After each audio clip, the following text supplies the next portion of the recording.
Bonneton. It's a dark and dreary place, and with good reason. Its gloomy aesthetic mirrors the tragedy and trauma faced by not only the kingdom, but Mario himself. Despite being the very first world in the game, essentially a tutorial level, it is also the world in which our fateful hero meets his untimely end. Mario was dead to begin with, and there is no doubt about that whatsoever. Hold it. Maxwell, do you mind? I'm in the middle of recording here. Yeah, I can see that. And for some reason, I've found it in my good graces to stop you from making this travesty of a video. Excuse me? Were you really going to go along with that old cliche? Mario was dead all along? What happened? Did he meet a terrible fate? That's funny. I didn't see MatPat written on the office door. So then what do you suggest I talk about? Think, numbskull. What about all the war references? What war references? Did you even play the game? We don't work for Polygon. Hey now. Hey yourself. Think, man, think. Well, it's gray. Yes. It's occupied by ghosts. Uh-huh. It's full of hats. The airships were hats, the ghosts were all wearing hats, and the tops of buildings were hats. So you were paying attention. What hats were they?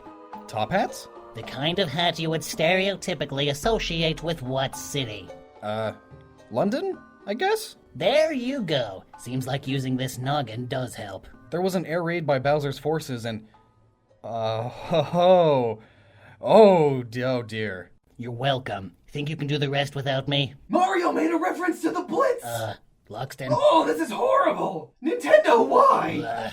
Roll intro. This is a pretty incredible discovery, if I do say so myself, and I probably wouldn't have seen it if it wasn't for Andy, one of our writers, so kudos. But the Cap Kingdom does indeed seem to be based off of London, and other metropolitan areas following the Blitzkrieg by the Nazi German Air Force, or Luftwaffe, that word. And a lot of the features and the general gray aesthetic hints to this. When Mario is flung from Bowser's airship after failing to save Princess Peach, he crash lands in the dark and foreboding world of the Cap Kingdom. Where you lie, there are humped hills, textured with lighter gray lines. Between the hills is a thick rolling fog, and in the distance you can see a tower, your destination, with one of Bowser's airships circling it, silhouetted against a yellowed moon. The first inhabitant you meet is a ghost named Cappy, who's holding the shreds of Mario's old cap and poking at his lifeless corpse. Until he wakes up, then he's fine. But really though, the whole area gives a really spooky vibe, like something out of a Tim Burton movie.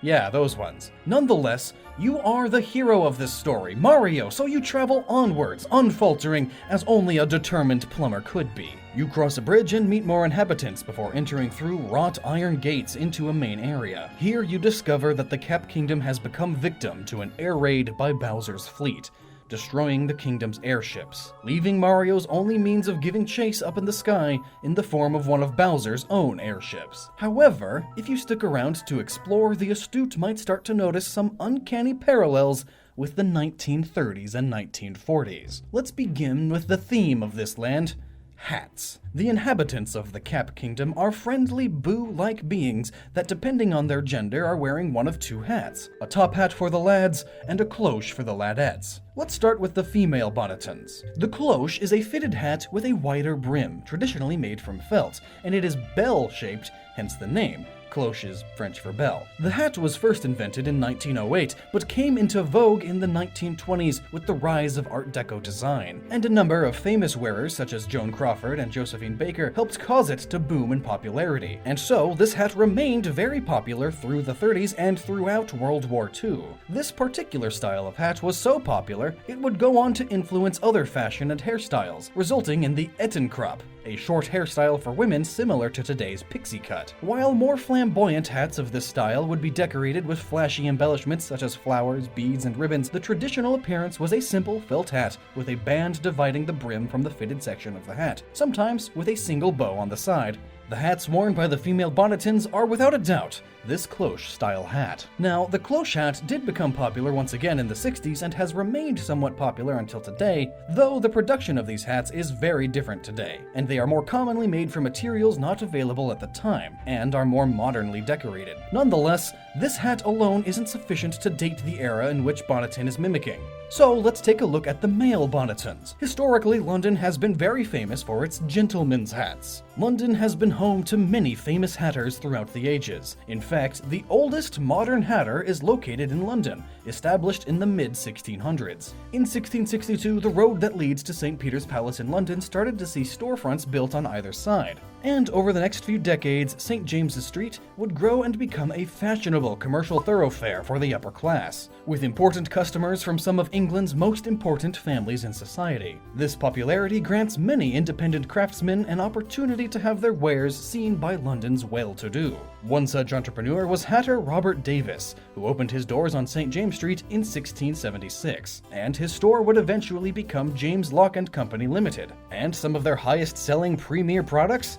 The top hat and the bowler hat. One of the most famous accounts of the first ever top hat was printed in the Hatter's Gazette, and accredits a haberdasher by the name of John Hetherington with the invention of Hatter's Plush, the fine silk material used in the making of silken top hats, as well as causing a riot when wearing it for the first time. The hat is described as being large and shiny, and designed to intimidate the timid. Most historians regard this story as humorous, and nothing more than a tall tale, however. But that is something to keep note of. The top hat soon became a staple headwear in London through the centuries, only suffering a decline in popularity immediately after World War II.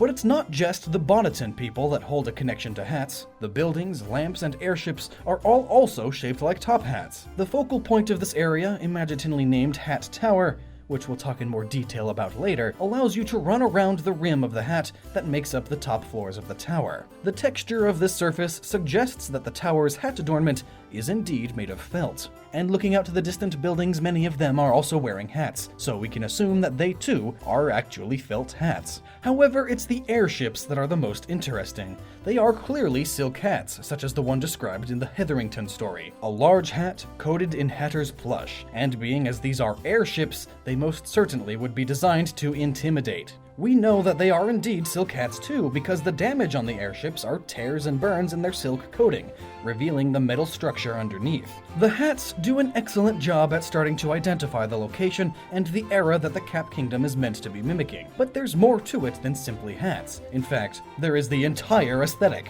While there is some color in the Cap Kingdom, the only objects that are not monochrome in their design seem to be objects from outside the Cap Kingdom itself. The brightly colored hats of the Crazy Hat Shop, and the posters of Peach and Bowser's upcoming marriage. There are also the crates, but you can find these crates in other worlds too, so they are likely shipping crates from outside kingdoms. This monochrome nature is likely to imitate the appearance of monochrome photographs and create an aesthetic link to the time period of the 1930s and 40s. However, I've not just claimed that the Cap Kingdom is connected to the 30s and 40s London, but specifically World War II's Blitz of London. And this is where things get a little darker. The buildings in the back would be fitting of this time as well. 1940s London was full of very tall buildings for the time, of course, 4 to 6 stories high. But most interesting of all is the main landmark, the Hat Tower. Take a look at these buildings from 1940s London.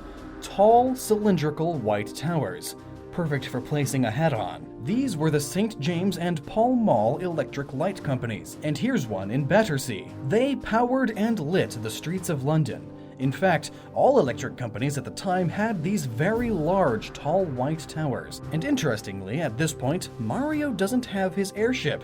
He leaves the Cap Kingdom through an electrical line from this tower, which may further solidify that connection. But what does that have to do with the Blitz? Well, these tall white towers were easy targets, first of all, and that will become more important later. At the center of the main area of the Cap Kingdom, there are 2 white painted brick bunkers. These bunkers are built directly into mounds of earth. And it was at this point that it fully dawned on us that we are indeed dealing with World War II era Britain. These 2 bunkers closely resemble air raid shelters that could be found in London and other metropolitan areas during the time of the Blitz. While not all air raid shelters were made from brick, most people had to make do with what materials and junk they could get their hands on. Cities and places where people may not have the space to build their own personal shelters often established communal shelters, either in the city's underground or within more sturdy buildings with cellars. If such buildings were not available in an area, new bunkers were built by the government or local communities. These shelters could be made from brick and would often be covered with dirt, both as an additional layer of protection from impacts, small though it may be, and, more importantly, to camouflage the shelter from above. At the altitudes that bombers would be flying at,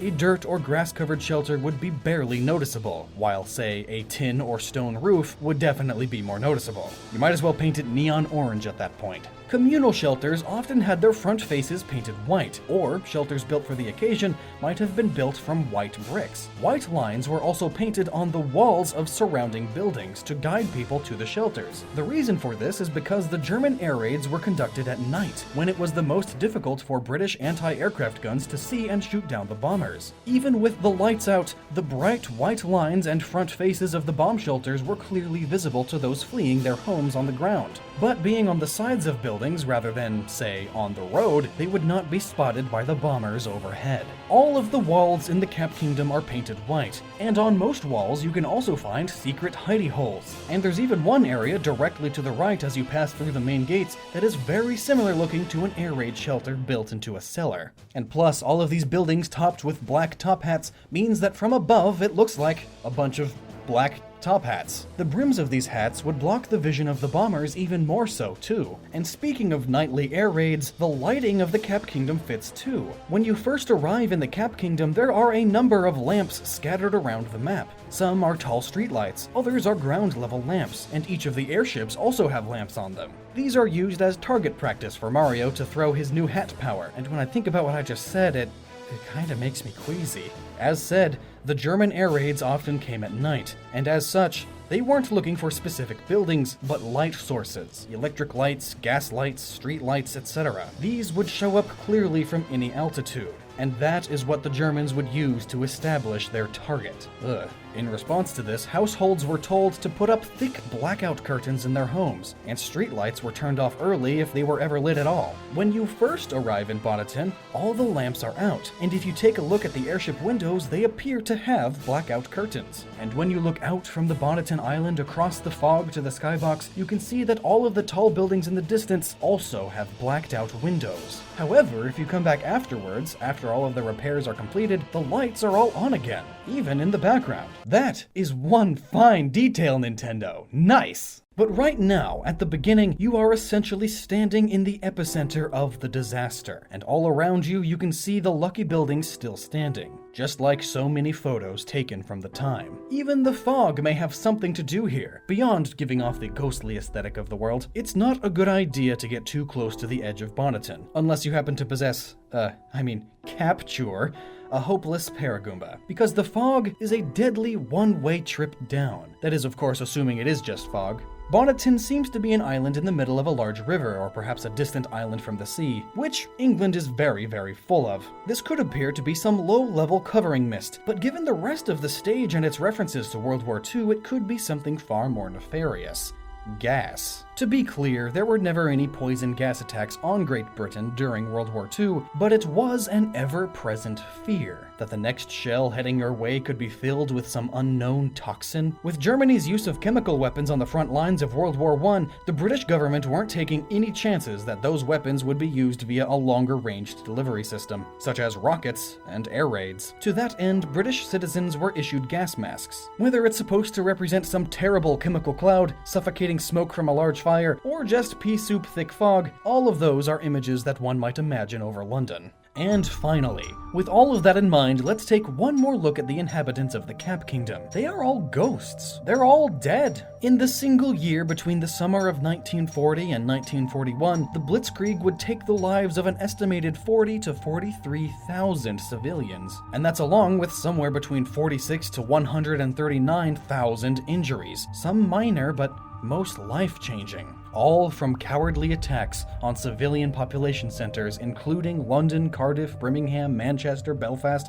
and many more. If there is one thing that best reflects the Blitz, it's death. It affected everyone. No one knew when their time would come, so for many, they were either burying someone they knew or were being buried themselves. It seems the people of Bonneton are just ghosts, bound to the material world through the hats they wore in life. The Bonnetons focus their concerns on their airships that have been destroyed, or one girl who is worried about her boyfriend at the top of the Hat Tower. They worry so much about these things that they fail to realize they are dead themselves. Maybe as a mechanism so that they don't have to face the truth that their time is up, that they didn't survive the air raid, doomed to linger like so many men, women, and children during the war, whose lives were taken faster than they could realize what was happening. Or maybe the Bonnetons do realize that they are ghosts, and that's that, because it's a Mario game. So what do you think? Is it plausible that Nintendo based this kingdom on World War II era London? Let me know down below, and until next time, never stop using your noggin. And if you want to help this channel stay strong, there are plenty of support links in the description.